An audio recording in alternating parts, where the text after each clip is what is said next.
Olá pessoal, que a paz esteja com vocês, queridos. Bom, irmãos, você já me conhece, eu sou o Gessé, sirvo a Deus como presbítero no Jardim Álamo, aqui em Guarulhos. E eu amo ensinar, eu amo transmitir a palavra de Deus, por isso eu amo a Escritura, leio diariamente, gosto de ler, gosto de passar tempo com a palavra. E hoje eu quero fazer que seu raciocínio dê uma pensada um pouco num assunto interessante. O que Jesus Cristo fez exatamente nesses 3 dias no centro da terra? É sábado de aleluia, dia 12 de abril, semana da Páscoa, feriado prolongado. Estou num sítio aqui, clima agradável, né? Temperatura gostosa. E eu estou aproveitando e dividir com você um conhecimento que o Senhor nos deu. E agora eu quero compartilhar. E a nossa jornada, nós vamos ler alguns textos aqui, eu quero levar pouco tempo. O primeiro texto é em Mateus capítulo 12. Esse texto vai estar aparecendo aí no canto do seu vídeo ou na lateral. 12:39. Cristo fala o seguinte: mas ele lhes respondeu e disse: uma geração má e adúltera pede um sinal, porém não se lhe dará outro sinal senão do profeta Jonas. Pois como Jonas esteve 3 dias e 3 noites no ventre da baleia, assim estará o Filho do Homem 3 dias e 3 noites no seio da terra. Pergunta boa. Sabemos que Cristo faleceu às 3 da tarde da sexta-feira, no caso seria ontem. Passou a noite, passou o dia, passou outra noite, e naquele dia, domingo de manhã, ele foi levantado por Deus dos mortos. O único homem que desceu à sepultura e o Senhor o trouxe sem nenhuma intervenção humana. Porque tiveram outros que ressuscitaram, mas teve a intervenção. Um homem teve que chamá-lo, ou orar, ou interceder. Mas Cristo não. O próprio Deus o ressuscitou. E o que ele foi fazer esses 3 dias lá? Esta é uma das maravilhas da obra linda de Jesus Cristo. A perfeita obra na cruz do Calvário. A maravilhosa obra que Cristo fez lá. Eu escrevi um material sobre esse assunto e deu mais ou menos 10 tópicos da perfeita obra que Cristo fez ali. O que ele cumpriu, o que ele baniu, né? Foi um livro. Esse livro, logo o Senhor nos dá permissão para divulgá-lo. São 2 volumes. Bênçãos e maldições, alianças espirituais, maldição hereditária, bênçãos espirituais ou bênçãos hereditárias. Aliança divina. Mas hoje eu quero pegar apenas um pedacinho do tema. O que na verdade Jesus Cristo fez lá?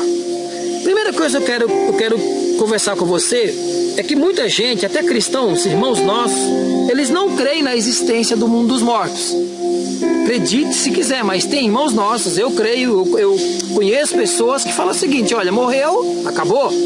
Morreu, não tem mais para onde ir. A vida resume-se aqui. Você nasce, você cresce, você reproduz e você morre. É o conceito da biologia. Mas a Bíblia diz que há um mundo diferente do nosso. Há um mundo chamado mundo dos mortos. Esse mundo dos mortos, ele tem uma localização, e Cristo fala, no centro da terra, no seio da terra, na parte mais baixa da terra. Mas o mundo antigo fala dele? Fala, o mundo antigo fala dele. Para entender sobre esse mundo antigo, nós temos alguns textos, exatamente para quando, como ele foi criado e para que ele foi criado. Qual a razão disso? O livro de Jó, no capítulo 26, versículo 6, fala assim, ó: o inferno está nu perante ele, e não há nada, ou não há coberta para a perdição.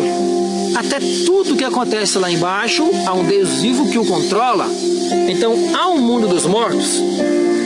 Há um texto interessante também, que fala de Ezequiel, no seu capítulo 31, e você pode acompanhar comigo aí, se você quiser, ou você pode deixar acompanhar apenas pela tela. No livro de Ezequiel, no capítulo 31, eu vou abrir com você aqui, para ser mais exato, no versículo 15, há uma fala do profeta Ezequiel, quando ele emite uma profecia para Faraó, rei do Egito. Aqui se mistura a profecia entre um homem carnal e um ser espiritual.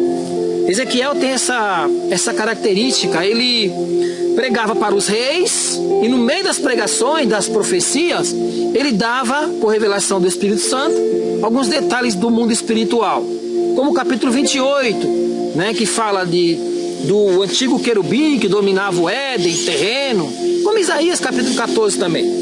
Mas no 31 fala o seguinte, versículo 15, assim diz o Senhor Jeová, no dia em que ele desceu ao inferno, então há um inferno, e alguém desceu para lá, eu fiz que houvesse luto, criei a cor escura, o preto, fiz cobrir o abismo por sua causa, o mar, a imensidão de águas que cobriu a terra, retive as suas correntes, elas detiveram-se e cobriu o Líbano de preto por causa dele, e todas as árvores do campo por causa dele desfaleceram.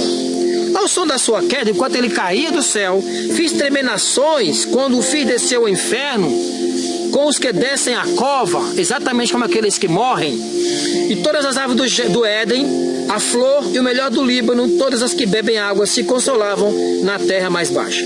O 17 fala assim, ó, também estes, os homens, com ele descerão ao inferno. Ajuntar-se-ão aos que foram mortos à espada? Sim, aos que foram seu braço e que estavam assentados à sombra no meio das nações. Então, o mundo antigo, o Velho Testamento, diz que há um inferno. E o destino das almas do Velho Testamento era descer ao inferno. Como assim? Por que todos desciam ao inferno? Porque no livro de João, no seu capítulo 3, se você pegar aquele diálogo tão conhecido de Jesus Cristo com Nicodemos, vai dizer, lá no João, capítulo 3, Cristo fala o seguinte, olha, quando Cristo está conversando com ele, bem devagarinho, ora, versículo 13, ninguém subiu ao céu, senão o que desceu do céu. Quem? O Filho do Homem que está no céu. Então Jesus Cristo falou o seguinte, antes de mim, todos os que morreram foram para um lugar. Nenhum foi ao paraíso celestial. Todos ficaram lá.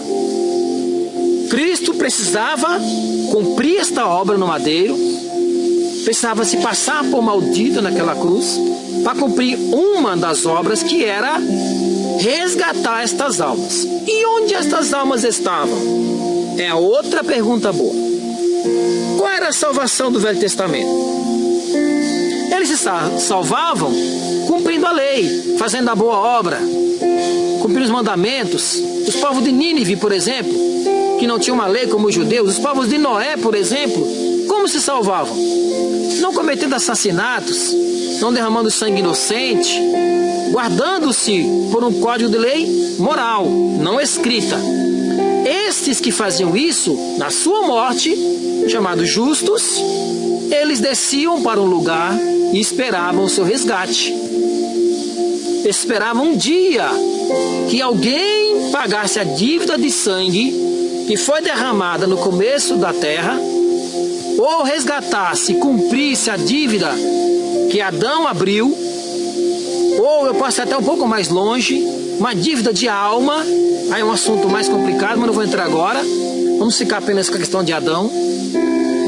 A dívida estava aberta, alguém tinha que quitar.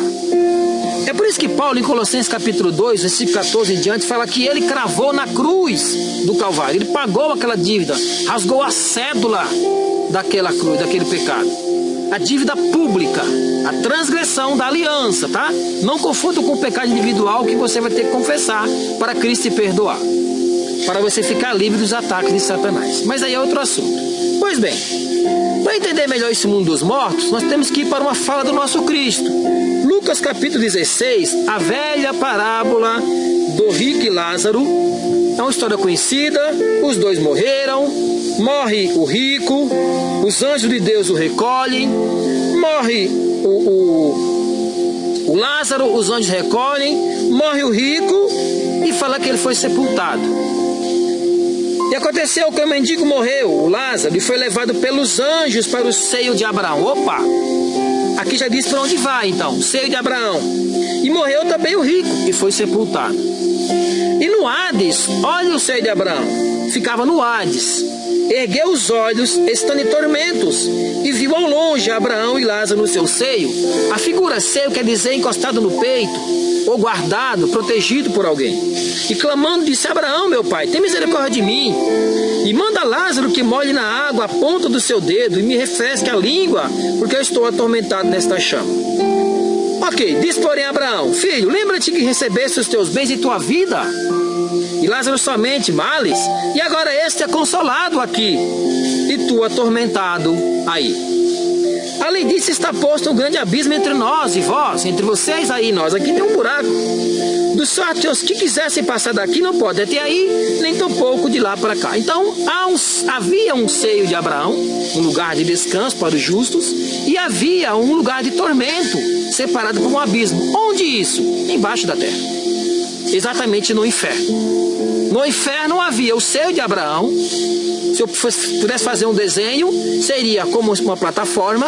Na parte de cima estaria exatamente os filhos de Deus, os justos, os santos do Antigo Testamento, inclusive os profetas com Abraão.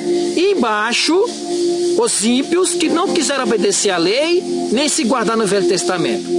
Quando o rico morre, ele olha para cima e vê Lázaro descansando. Era um paraíso no inferno. Era o seio de Abraão. Era um lugar de descanso, separado por um abismo. E quem quisesse pular esse lugar não podia. E quem pudesse de lá para cá também não podia. O que eles esperavam? Eles esperavam que alguém pagasse a dívida e resgatasse aquelas almas. Essa é que é a verdade. O que Cristo fez neste intervalo? De sexta-feira a partir das 3 até lá. É interessante que quando você vai para o apóstolo Paulo, foi um dos que receberam grandes coisas do mundo espiritual. Paulo, ele dá um pedacinho dessas revelações. Efésios capítulo 4, versículo 7. Mas a graça foi dada a cada um de nós segundo a medida do dom de Cristo. Pelo que diz, subindo ao alto, Jesus Cristo levou cativo o cativeiro e deu dons aos homens. O que é levar cativo ao cativeiro? Cristo desce lá, Marcos 3, 27. Eu posso até abrir esse texto com vocês. Depois diz que ninguém consegue roubar os bens de um valente. E quais eram os bens de Satanás, o valente do Velho Testamento? Eram as almas. Os bens dele, o tesouro dele eram as almas. Eu imagino ele criticando e zombando de Abraão, porque Abraão recebeu uma promessa de ter um lugar cheio, sua semente seria espalhada. Mas quando Abraão chegou lá, tinha poucos justos. E ele afrontou Abraão, mas pouco a pouco foi enchendo aquele lugar. Cada santo que morria, descia para lá. Quem não desceu para lá? Elias, que foi arrebatado vivo, e Enoque. Moisés não foi para lá. Como assim Moisés não foi para lá? Não. É por isso que Judas, o versículo 9 fala assim: e contendia Satanás com o arcanjo Miguel pelo corpo de Moisés. E o arcanjo falava: o Senhor te repreenda. Porque Moisés morreu e não desceu para lá. E Satanás foi tirar satisfações, porque ele queria o corpo de Moisés. E o Senhor o escondeu, conforme o livro de Deuteronômio, lá no finalzinho do livro. Mas exatamente o que então acontece nesse lugar? O que Cristo faz lá? No Efésios capítulo 4, versículo 8, eu li agora há pouco, mas em Marcos 3, 27, Marcos também recebeu muito do mundo espiritual. Aliás, é um livro que me encanta, porque ele fala muito sobre o poder sobre os demônios. E é uma coisa que eu gosto desta área, eu amo esta área espiritual. Eu amo libertar uma vida, socorrê-la, ensinar. Eu amo isso. E o Senhor sabe disso. Ninguém pode roubar os bens do valente entrando-lhe em sua casa, no inferno, sem primeiro amarrar esse valente. De fato, ele amarrou os demônios lá. Ele amarrou. E então roubará a sua casa. Roubará o quê? Saqueará todos os seus bens que ele tanto amou. O que exatamente ele fez nisso daí?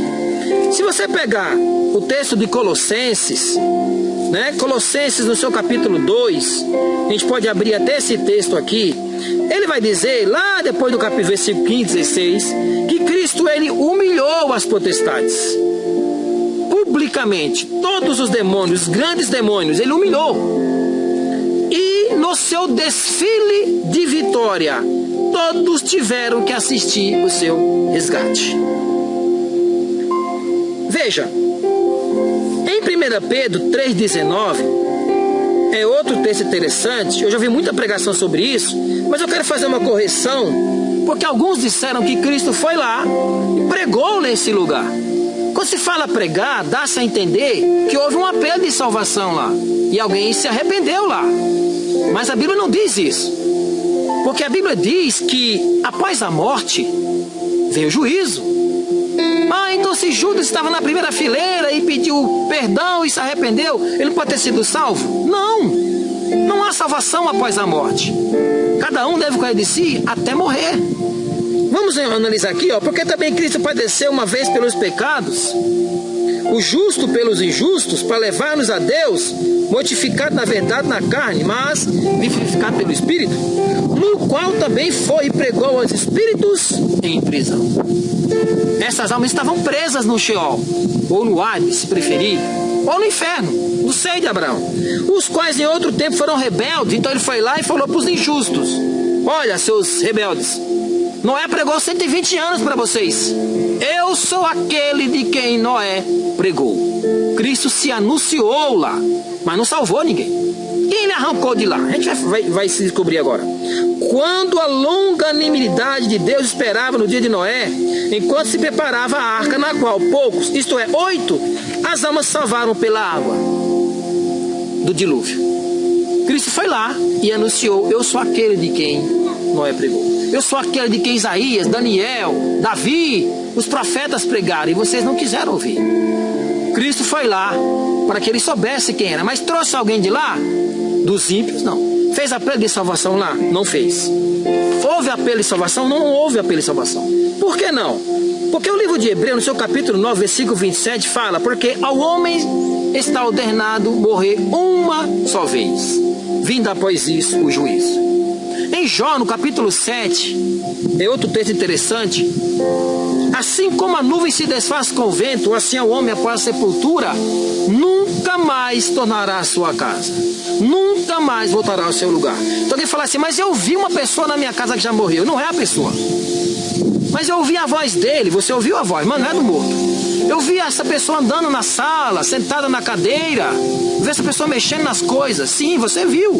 Você não viu a pessoa, você viu o espírito da mentira, Satanás e seus demônios, usando a voz, usando os objetos e a figura da pessoa. Aparece nas matas como animais, aparece para aqueles que fazem trabalho de feitiçaria, se passando por ex-escravos, pessoas boazinhas, são espíritos de mentira. Isaías capítulo 8, 19 fala assim: quando chamarem vocês para consultar os espíritos familiares, os demônios que acompanham a família, não vão. Porque os médiuns só dizem mentiras, é isso que a Bíblia diz. Eles não estão invocando almas de quem morreu, não, estão invocando demônios. Porque quem morreu não volta aqui. Na parábola de Lucas 16, o rapaz fala: manda alguém lá pregar então. Eu tenho 7 irmãos lá, e ele fala: olha, lá tem Moisés e os profetas. Se eles não ouvirem quem está vivo, imagine quem está morto. Ou seja, quem morreu, não volta. Aqui também ensina contra uma doutrina do catolicismo romano, que é o purgatório. O purgatório não existe na Bíblia. Ninguém morre e fica no estágio esperando ser purificado, não. Morreu, vai para o juízo, esperar o grande dia do Senhor. Ok, então vamos lá. O que Cristo fez lá então? Para entender o que Cristo fez lá, eu só quero confirmar uma coisa que eu falei aqui. Em Apocalipse, no capítulo 20, versículo 13, você pode acompanhar comigo aí, ele fala assim, ó. Os 12.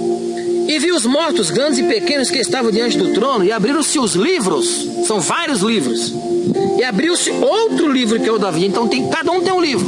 O G7 tem o livro dele, você tem um livro seu, e lá vai estar todos os seus atos, até as palavras inúteis que você falou.